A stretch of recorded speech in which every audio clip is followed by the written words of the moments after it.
Eu sou, como a Tati falou, né, eu sou o Cadu, eu sou aluno do programa de doutorado aqui do IME, em computação.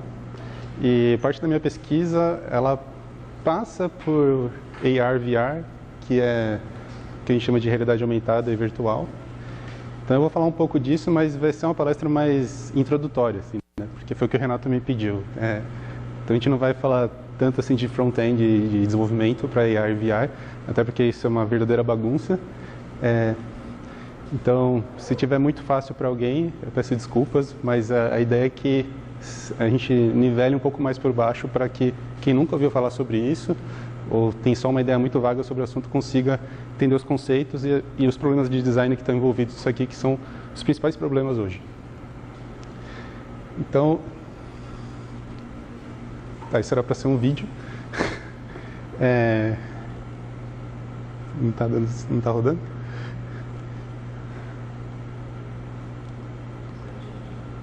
Dá um refresh, só para... Aí, beleza. Então, em realidade virtual, né, tanto quanto em realidade aumentada, a gente pode chamar isso de experiência, certo? São dois tipos de experiências distintas, né? Em ambos os casos, essas experiências elas são no espaço tridimensional. É isso meio que caracteriza as duas coisas, assim, que tem a ligação entre elas. E também o forte uso de computação gráfica nas duas. Mas como vocês podem perceber, em realidade virtual, o ambiente todo é sintético, ele é fabricado, né? É uma espécie de fantasia, né? E na realidade aumentada, você percebe que a realidade material está lá, só que você tem esses elementos gráficos que foram colocados sobre a realidade, né? Então, quando a gente compara as duas coisas, a gente percebe que, embora tenha esse lado comum, que é a interação no espaço tridimensional, elas são bem diferentes em relação aos propósitos, porque VR, o objetivo dela é imersão, certo? É você ficar imerso num ambiente totalmente virtual, fora da realidade, desconectado da realidade. Em AR, embora você esteja colocando elementos artificiais, né, em conjunto com a realidade, o objetivo dela é aumentar a sua percepção da realidade, colocar mais informação, modificar de certa forma um pouco esses elementos reais para que você veja a realidade de forma distinta, assim, amplificada, de certa forma, você pode dizer, né? Em VR, como eu falei, é um ambiente totalmente sintético. Então, em AR, o que caracteriza ela é que ela é composta. Ela não existe sem a realidade de fundo, né? Em VR, pela natureza sintética dela, é um ambiente também um pouco restrito. Então, as aplicações em VR elas são mais limitadas. Não tem como você fazer VR, imaginar VR com uma pessoa andando na rua, por exemplo. Você tem que ser num ambiente fechado, controlado, seguro. Enquanto a AR, ela permite que você tenha muito mais aplicações, né? VR também a gente pode dizer que é um produto acabado hoje. Você tem um produto que é para o mercado de consumo de massa, embora ainda bastante restrito, na minha opinião. E AR, a tecnologia ainda ela não chegou lá. Agora, falando um pouquinho mais do ponto de vista acadêmico, né? Porque eu posso dar meu feedback é mais acadêmico do que de indústria. Mas a gente vai falar um pouco dos dois. Então, na academia, né, na literatura acadêmica, a gente define essas duas coisas dentro de um conceito chamado de contínuo de virtualidade, né? Nesse contínuo de virtualidade, num canto, a gente tem um ambiente real, concreto, material, né? E no outro a gente tem um ambiente totalmente virtual, né? Nesse meio termo aqui, a gente tem graus diferentes de virtualidade, ou seja, quando você começa a inserir elementos de virtualidade, que nem interfaces tangíveis, que são aquelas que você consegue tocar, sentir, né? Você tem uma resposta física, mas você também tem elementos virtuais, a gente chama isso de interface tangível. A gente vai indo aqui para a direita e vai inserindo manifestações virtuais que elas já deixam de ser tangíveis. É isso que caracteriza um pouco a realidade aumentada, né? Então, esse tubarão, você não consegue sentir ele, tocar ele, mas você sente, né? E aí, conforme a gente vai indo mais para o lado dos ambientes virtuais, a gente tem que as pessoas chamam na literatura de virtualidade aumentada, mas que na prática não existe só como prova de conceito, né? Que é a ideia de que você tem um ambiente que ele é virtual, mas que ele está baseado, né, no espaço físico, né? Então, Isso aqui é como se tivesse, sei lá, uma outra cor, tal, mas você consegue tocar, tal. Ele tá lastreado assim um pouco no espaço físico, mas ele já é um ambiente bastante virtualizado. E por fim a gente tem a realidade virtual. E a realidade virtual ela está ainda dentro desse espectro, ela não está nesse extremo aqui. Muita gente pensa que a realidade virtual é uma coisa completamente desconectada da realidade, mas não pode ser, não tem como, porque não tem como você se desplugar completamente da realidade, né? Você sente os seus pés tocando no chão, assim, sabe? Não tem como você se livrar disso, né? Mas é o que a gente chama assim, consegue chegar mais próximo de virtualizar, né, o nosso mundo. E esse espectro aqui, né, esse bolo é o que a gente chama de realidade mista, né? Aí muita gente pergunta, né, e o Pokémon Go? Pokémon Go é realidade aumentada? Então, para os acadêmicos, Pokémon Go não é realidade aumentada. Por quê? Porque a realidade aumentada, a interação ela tem que acontecer em tempo real, e isso acontece no Pokémon Go, né? O que aconteceu? Voltou?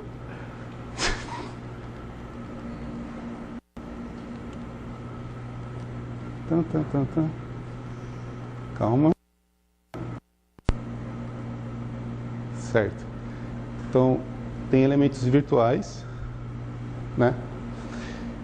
Mas o mais importante, que o que diferencia, por que para a academia Pokémon Go não é realidade aumentada? Porque os elementos virtuais que estão sendo desenhados lá na tela, eles não estão registrados no espaço 3D. Então você vê o Pokémon lá sendo atropelado pelo carro, não acontece nada com ele, entendeu? Essa ciência assim, do espaço tridimensional no qual o objeto virtual está sendo inserido. Mas isso é meio confuso, porque ao mesmo tempo, né, se para a academia o que define a realidade aumentada são esses 3 pontos, para a indústria não é isso.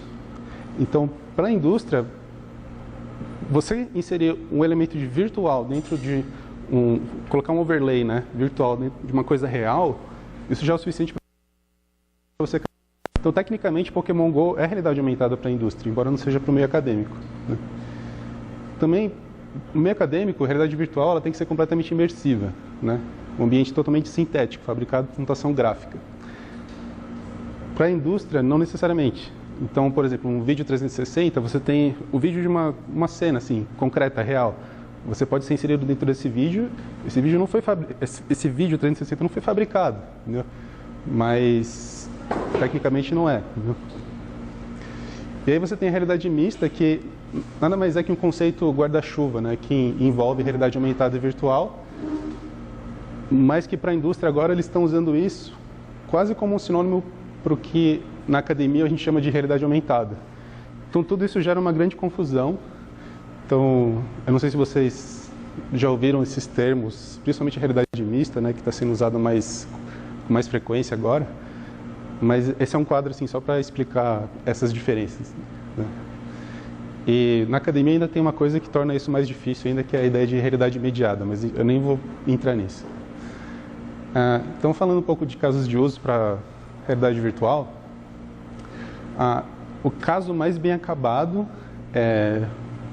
não dá nem para dizer que é de sucesso, porque não é exatamente um sucesso comercial, mas que mais bem acabado e que funciona relativamente bem, são os jogos, né? Sem sombra de dúvida.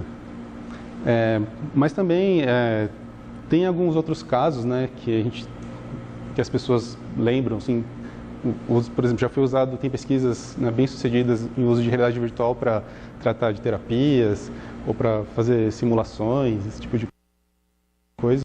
É interessante o uso para imersão passiva, né? Ou seja, você vê como que era um lugar no passado, recriar um ambiente virtual, enfim. Mas a gente pode ver, assim, olhando, são só alguns exemplos, né? Não tem muito mais casos de uso, mas vendo por esses casos, a gente vê que as aplicações elas são um pouco mais limitadas. Quando a gente chegar em realidade aumentada, a gente vai ver a diferença. Então, falando um pouquinho mais da tecnologia, né? A realidade virtual, como a gente chama hoje, o que a gente define, né, um headset de realidade virtual, ele basicamente nasceu com o óculos, tá? A gente tem pesquisa em realidade virtual desde a década de 60, mas a tecnologia que a gente usa hoje é baseada no óculos. Então, como é que funciona isso?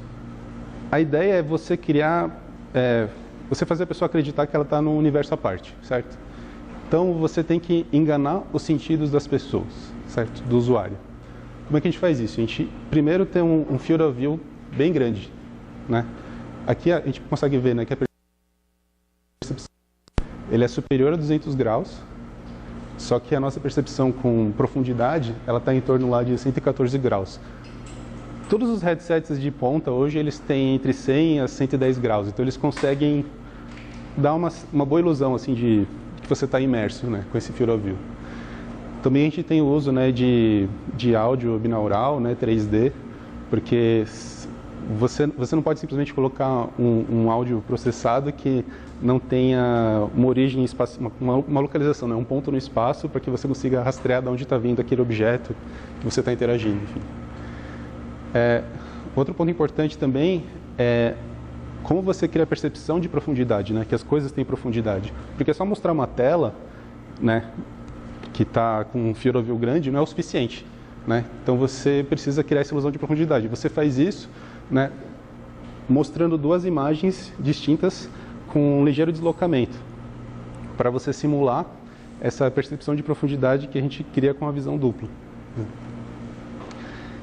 Também o display é um caso especial também em VR. Por que acontece? O headset ele tem que ser confortável, certo? E ele não pode ser muito grande. Só que se você quer fazer uma coisa pequena, que ocupa pouco espaço, então você precisa de uma lente grossa, né? Que nem essa aqui, né? Essa aqui. Se você usar uma lente muito fina, né? O seu headset, além de ser maior, ele tem que ficar mais distante, né? E você diminui o field of view. Se você usar uma lente muito grossa, você cria muita aberração, muita distorção, muita mesmo. E aí você tem que usar um truque de computação gráfica, que é fazer uma pré-distorção da imagem gerada. E é por isso que quem já brincou um pouco com VR, vê aquelas imagens assim distorcidas e tal, porque você tem que criar esse efeito aqui, para que essas lentes de Fresnel, elas corrijam, né? E você veja a imagem sem distorção. Além disso, todos esses headsets, eles têm sensores inerciais. Então, acelerômetro, né, giroscópio para você conseguir orientar, né? Na verdade, o magnetômetro que cuida da orientação, o giroscópio é para a velocidade inercial, né, da cabeça, para você conseguir saber para onde a pessoa está olhando, né? Mas isso aqui é tudo head tracking, né? Também é importante você ter rastreadores externos. Por quê? Porque a gente precisa de 6 graus, né, de 6 graus de liberdade, né, de rastreamento, porque a gente tem as rotações da cabeça e também a gente tem o deslocamento no espaço.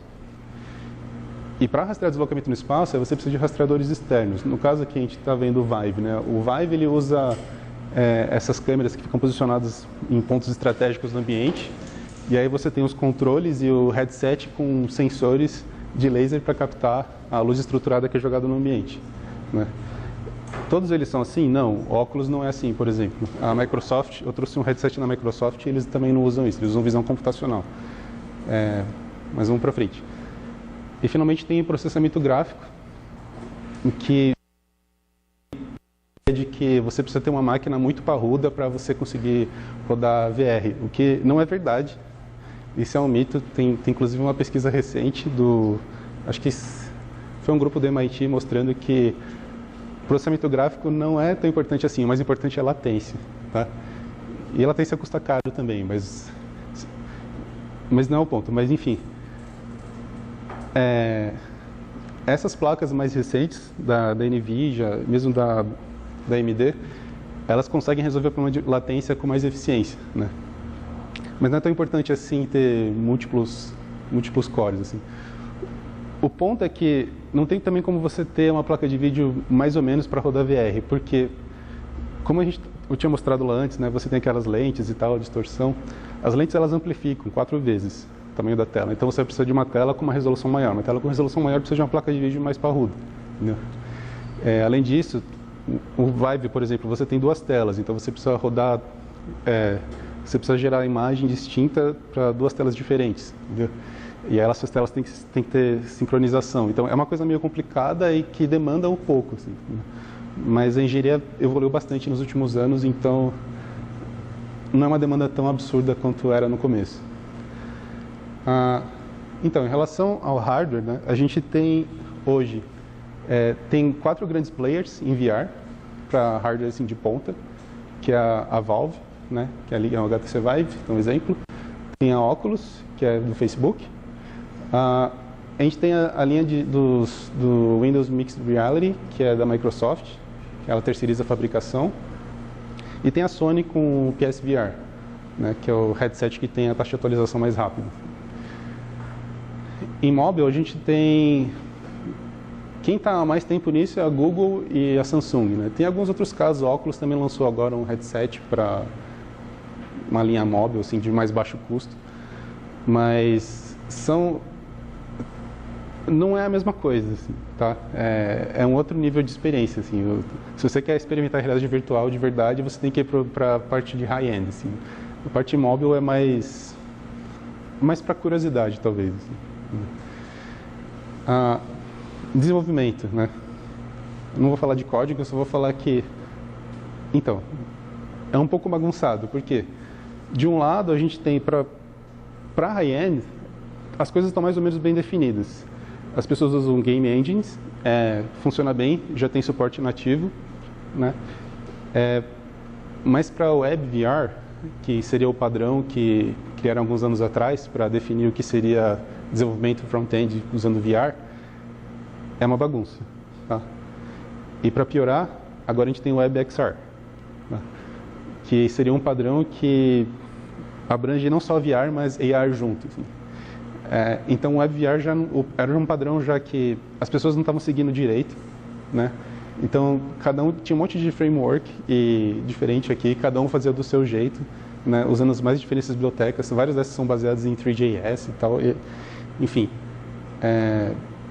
E aí surgiu um novo padrão que é para abocanhar AR também enfim, eu não sei o que isso vai dar, assim, mas certamente essa parte não está madura em VR e quem está levando isso a sério vai direto para as game engines, tá? Problemas em VR. Então, falando rapidamente, um dos principais problemas é a locomoção. Por quê? Porque primeiro você está preso com um cabo, né, no computador, certo? E não tem como você se locomover indefinidamente no espaço, né? Você pode bater na parede e tal, é inseguro. A melhor solução que criaram até hoje são essas esteiras omnidireccionais, né? Omnidirecionais. Mas a interação é estranha, né? Porque você fica lá numa fraldinha, assim, e você não está andando de verdade, né? Você não está colocando seu peso no chão, enfim. Então não é a mesma sensação de andar viável isso comercialmente ainda. Enfim, esse é um problema ainda que está meio aberto, não tem uma solução. O meu conforto, né? Não dá para usar essas coisas por muito tempo, né? Se você vê alguém falando que joga VR horas seguidas, eu duvido sinceramente. Eu não acho que seja possível. Tá? É bastante desconfortável usar isso por mais de meia hora. Tá? Não só por causa do peso, mas também por causa do calor que gera.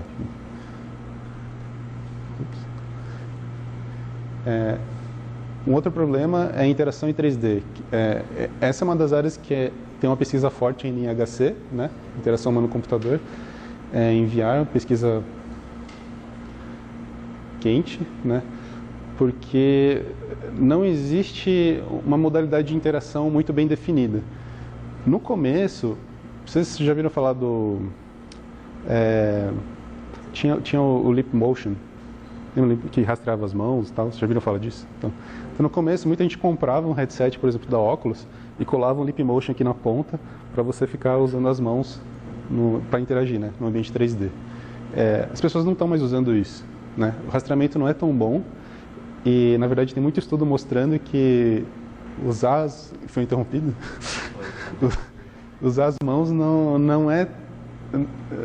serve para tudo, assim, não dá para ter um controle tão bom, tão acurado.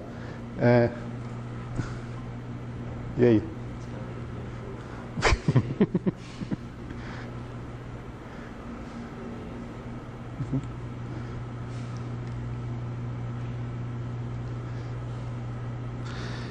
E aí agora quer dizer, a solução comercial mais bem acabada hoje é você usar controles, né? Então você perde um pouco essa interface natural, que seria usar as próprias mãos, mas você ganha muito mais acurácia, né? E menos frustração, né? E o usuário não odeia ficar frustrado. Então, não adianta ser natural e não funcionar direito, né? Um outro problema interessante também em VR é o que a gente chama esse fenômeno de Uncanny Valley. Eu não sei se já ouviram falar sobre isso.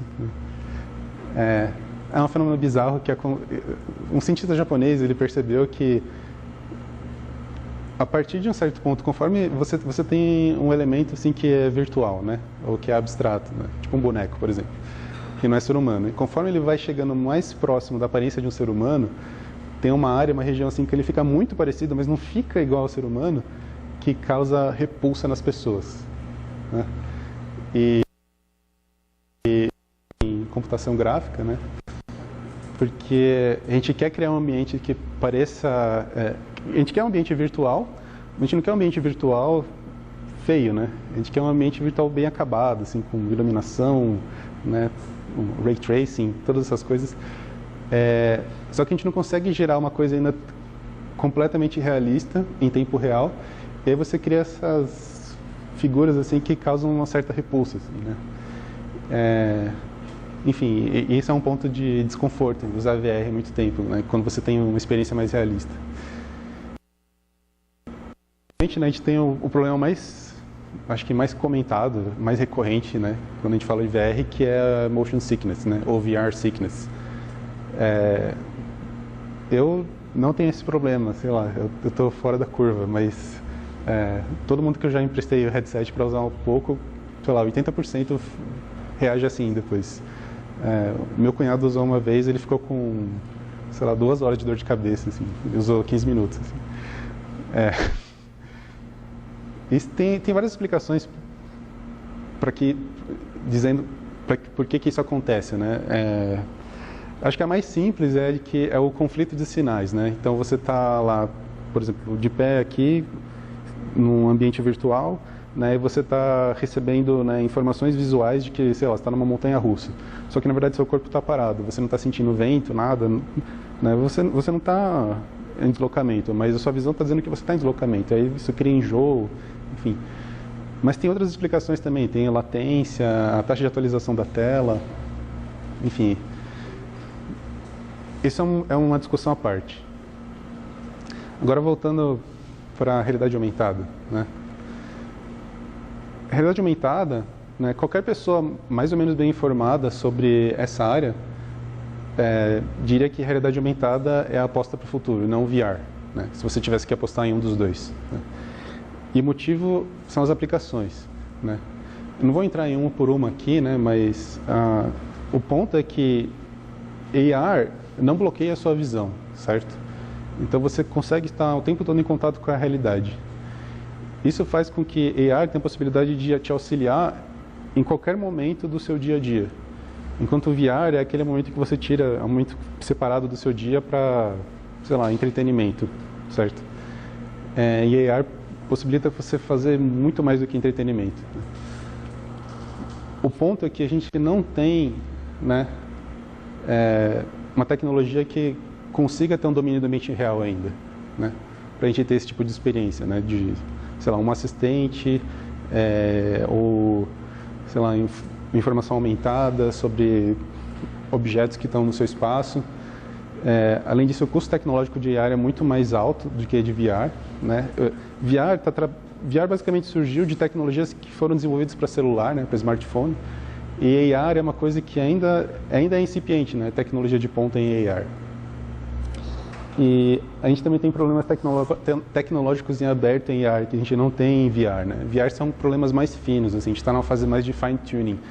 Em AR a gente tem problemas básicos ainda que estão abertos. Então isso é basicamente um dos motivos, né?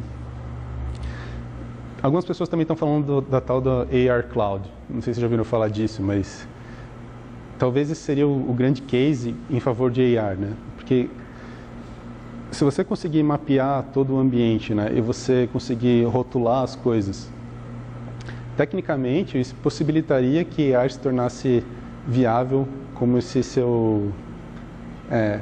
essa muleta assim, que amplificaria a sua visão, sua experiência, né, no dia a dia. Mas a gente não tem isso ainda e não parece que vai acontecer tão em breve ainda. AR eu particularmente acho um pouco mais complexo do que VR, né, como a tecnologia. Principalmente porque AR a gente coloca um elemento de visão computacional que não tem em VR, né? Em VR tem um pouco de visão, mas é basicamente CG. AR não. Então AR tem CG e visão junto, né? Uma proporção equilibrada. O pipeline é mais ou menos assim: a gente captura uma imagem, né, da cena.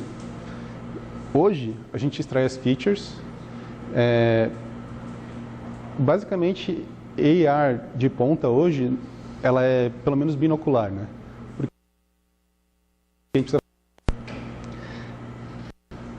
a gente tem que reconhecer a cena, certo? Desse ambiente 3D que a gente cria.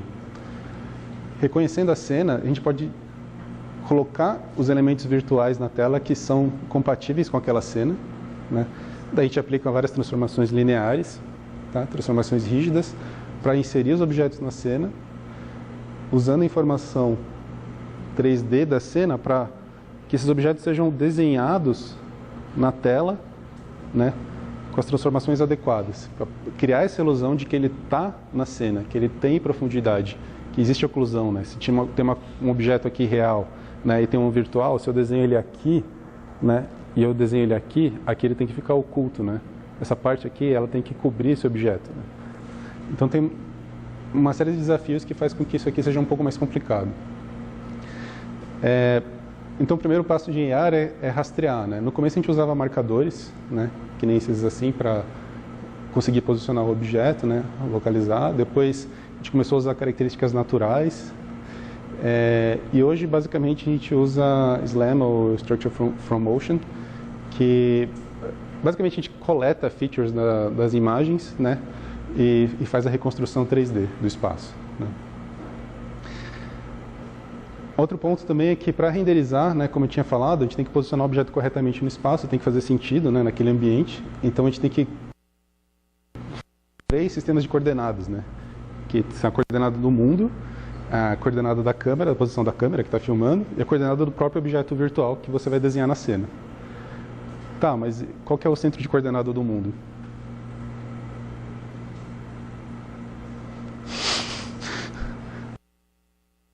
Não tem. Você tem a câmera começou a filmar nesse momento, pronto, que é o centro de coordenada do mundo. A partir dos movimentos da câmera, as transformações dela, né, de deslocamento, rotação, eu uso essa informação para saber como a câmera se transformou em relação àquele primeiro eixo, né, e aí eu consigo fazer esse processo, né. Depois a gente tem que fazer uma transformação no objeto, né, para usar a projeção perspectiva, né, para transformar esse objeto de forma que ele tenha uma distorção compatível com o ambiente, porque a nossa visão, assim como a visão da câmera, né, ela funciona com o modelo pinhole, né. Então a gente não vê assim as coisas, assim, uma projeção paralela, né. A gente vê essas coisas com uma distorção, né, como as linhas paralelas elas convergem, né, no infinito.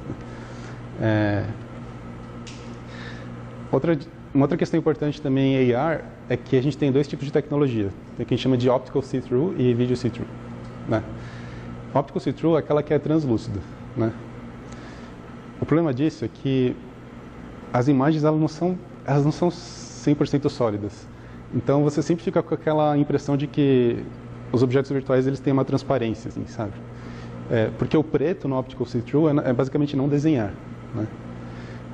No Video See-Through você tem, né, é mais ou menos como VR, né? Você tá fechado, você não tem contato com o mundo aqui, só que você tem 2 câmeras que estão posicionadas na frente do seu olho e elas permitem que você tenha essa experiência, assim, um pouco mais, digamos assim, refinada, parece mais real, assim, né? Mas tem alguns pontos negativos em relação a isso, né? A experiência, né, no caso do Video See-Through, ela parece mais VR, né? Quando você está colocando, você sente que você não está exatamente no mundo. Não é a mesma coisa você ver o mundo por meio de câmeras, né? Mas ela tem essa vantagem, né? Não ter problema de oclusão, né? Você consegue colocar... você tem mais controle, né? Quando você está gerando o vídeo, né? Você tem controle sobre toda a cena, né? Você consegue gerar sombras aqui, você consegue colocar iluminação no ambiente. Você tem um controle completo da cena, e aqui você não tem como fazer isso, né? Não tem como você colocar uma sombra, assim, de repente, no mundo real, assim, né? É muito mais difícil fazer isso. Tem também uma questão de segurança, né? Porque no vídeo see-through, né, se o vídeo falhar, aí você fica cego, né? Nesse caso aqui, não. Aqui você tem uma maior sensação de presença. Presença em ambientes virtuais é o que a gente chama de sensação de estar imerso, né? De acreditar que aquilo está acontecendo de verdade, né? Só que aqui tem um problema muito sério que não acontece aqui, que é o que a gente chama de erro de paralaxe, né? Então, quando você está olhando assim para o seu dedo, né? Aí você fecha um olho, abre o outro, fecha um olho, abre o outro, você vê que o seu dedo se desloca assim no espaço, né? Se essas câmeras que estão colocadas na frente do headset, elas não tiverem exatamente na mesma posição do seu olho, não tiverem o mesmo field of view, as mesmas características do seu olho, e elas não têm, você vai ter uma sensação de erro de paralaxe. Ou seja, se você colocar sua mão aqui no vídeo, você vai pensar assim, bom, minha mão não está exatamente aqui, né? Mas eu estou vendo ela aqui. Ela devia estar aqui, assim, sabe? Então, isso é meio frustrante, assim, é meio desagradável. Não tem uma solução ideal em AR, que nem eu falei, é uma coisa que está imatura. Falando um pouco do hardware, né? Hardware, né? Que é o HoloLens, que eu trouxe aqui, né? E o Magic Leap, que saiu no final do ano passado, finalmente. Todo mundo achava que era hoax, né? Que não quer sair, mas aí saiu. E todo mundo ficou desapontado. Que são equipamentos que eles estão assim no limite, na fronteira do que a gente chama de experiência de AR, de mais bem acabado, mas ainda tem muitos problemas. Aí depois a gente vai fazer um demo aqui e vocês vão ver os problemas. E também tem experiência móvel. Por incrível que pareça, móvel em AR é melhor do que VR, assim, funciona melhor. Eu acho. Mas não é a mesma coisa, assim. Eu não acho que ninguém também... Quer dizer, para ser AR de verdade, você tem que ter um headset, né? Tem que ser uma experiência visual. Assim. E você segurando um celular, um tablet, alguma coisa desse tipo, não é a mesma coisa, assim. Não é uma experiência exatamente... uma experiência imersiva, né? Então, você consegue quebrar a ilusão muito facilmente, assim. Então, isso aqui é mais um brinquedo, eu acho. Assim. Mesmo assim, você tem grandes empresas apostando em móvel, né? Então, a AR Core, né, do Google, a ARKit da Apple, tal, que eles lançaram não faz muito tempo. Tem a Viewfora, que já está um bom tempo trabalhando nisso. Mas é para esse tipo de experiência, né? Experiência móvel, assim, né? Para fazer coisas mais sérias de novo. A gente depois tem que criar uma parte só para falar disso, assim, que é interessante. Problemas com AR, né?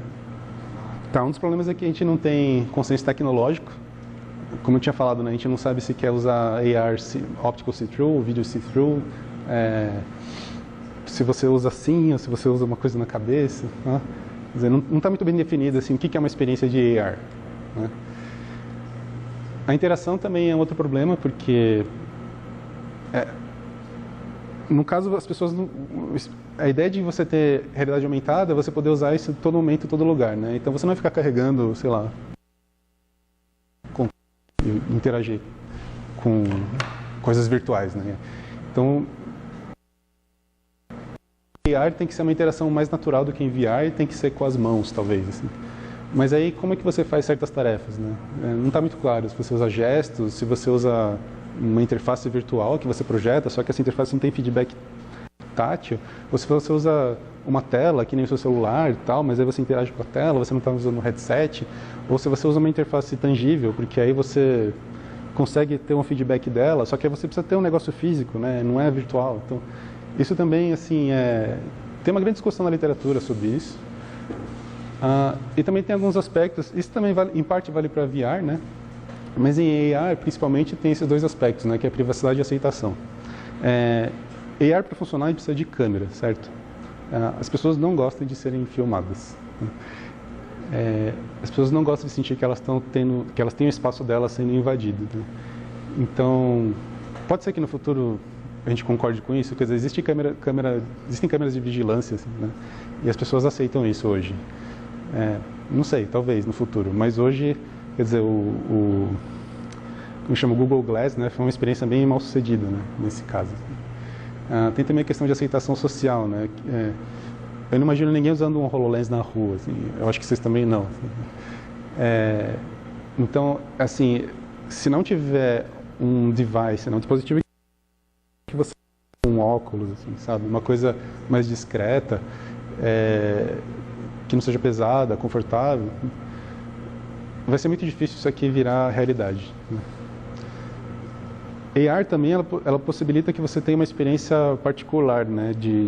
A sua percepção de realidade começa a mudar por causa disso, né? E você vive uma realidade que não é mais a mesma que todo mundo compartilha. Você começa a viver a sua própria realidade. Então tem uma discussão assim, um pouco nessa área de psicologia, de que poderia existir uma tendência para isolamento social, se as pessoas começassem a usar muito isso. E tem a questão da segurança, né? Que VR, por exemplo, você está num ambiente fechado, então tecnicamente você conseguiria ter uma experiência mais segura, mas em AR, né, se por exemplo dá um pop assim numa mensagem, alguma coisa assim no meio da sua tela e você está atravessando a rua e você é atropelado, então, quem que é responsável por isso? Né? Você tem que entender o contexto, saber quando é conveniente ou não mostrar informação aumentada, tudo isso, de novo, pesquisa em andamento. Tá? Então, rapidinho só para a gente ir para os demos. Estado da arte, né? De novo, assim, maturidade tecnológica em AR, não chegamos lá ainda. Em VR, eu acho que está ok, mas ainda tem muita coisa para melhorar, né? A questão é que, mesmo VR, assim, em que você tem um produto acabado, né? Quão útil é isso? Eu não sei, quer dizer, o sucesso comercial de VR é bem questionável, assim, você já tem pelo menos mais de 1, 2 anos produtos bem acabados no mercado e não está vendendo tanto assim, né? Desenvolvimento, de novo, parte disso está uma bagunça e não está muito claro que direção que a gente vai tomar. Por enquanto as pessoas estão usando ferramentas que já existiam, né, para desenvolvimento de jogos, para criar experiências em VR e AR, né? E tem essa questão também da conveniência. O que a gente precisa aprender para mexer com essas coisas? Você tem que ter uma boa base em computação gráfica, em visão, se você quiser mexer particularmente com AR, álgebra linear, IHC é muito importante. Não digo isso só porque eu sou de IHC, mas é porque, na verdade, VR e AR são considerados sub-áreas de IHC, né? Então, e basicamente você tem que ter um bom domínio de C++ e C# para trabalhar com isso, né? Porque não tem nenhuma ferramenta madura bastante que não seja nessas duas linguagens, né? E, bom, também aconselho ter um bom conhecimento de, sei lá, criação 3D, assim, authoring 3D, porque ajuda. Porque, enfim, a interação é no espaço tridimensional, né? Eu vou ir para perguntas, mas já vou montando aqui o demo. Então, mas obrigado pela presença de todos. Tá? Quem sabe da próxima vez.